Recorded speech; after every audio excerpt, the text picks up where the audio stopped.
These straight punches are power punches. They can be much more powerful than hooks because you don't overcommit.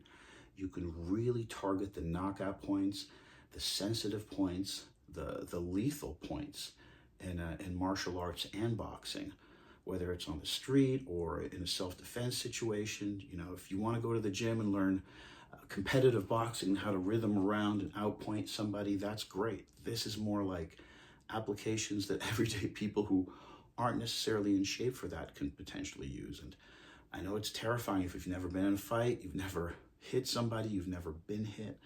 I want to give you the ability to keep your eyes on the target if and when that moment comes, even when you're dropping down, even when you're ducking, to keep your eyes open, to let the crazy attacker miss, and then learn the type of attacks that are going to knock that person out. And that's going to be, again, these 6 punches: the straight punches, the hook punches, and the uppercuts. My favorite are the uppercuts, but they're incredibly difficult to land. In sparring, I've successfully landed very few of them. Where it's easy, I've landed hundreds and hundreds of hooks and straight punches. You know, they say in boxing, never hook with a hooker. What does that mean? The principle of that is that if somebody is swinging wild hooks at you, you want to get your distance, you want to make them miss, and you want to throw strong, straight shots, and then get out of the way again, moving out of the way again of their hooks. But that's not always the case. Sometimes if you're in the corner or you can't move, you have to counter a hook with a hook. And the basic counter for a left hook is to grab the back of your head, block against a hook, and deliver your own hook. This is great, but on the street, somebody might have a weapon, they might have a hard object in their hand. You don't necessarily want to block. That's actually, you know, in a street encounter, you want to have as little contact as possible. You never know if the other person has a weapon. So there's all sorts of other ways to get out of the way. There's a Dempsey roll, there's a pull, there's slipping, there's dipping, there's slipping and ripping. We're going to cover a lot of that.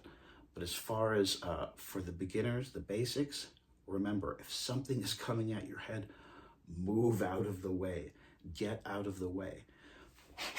It's as simple as the game of patty cake that you used to play with your uncle, like that. Even at the professional, even at the highest, most sophisticated levels of professional world championship boxing, they even have to move. They can't just stay stationary. And as you move and walk around in your stance, this is not like karate, where you're going to be totally still. Your body is going to sway naturally as you move in the boxing stance.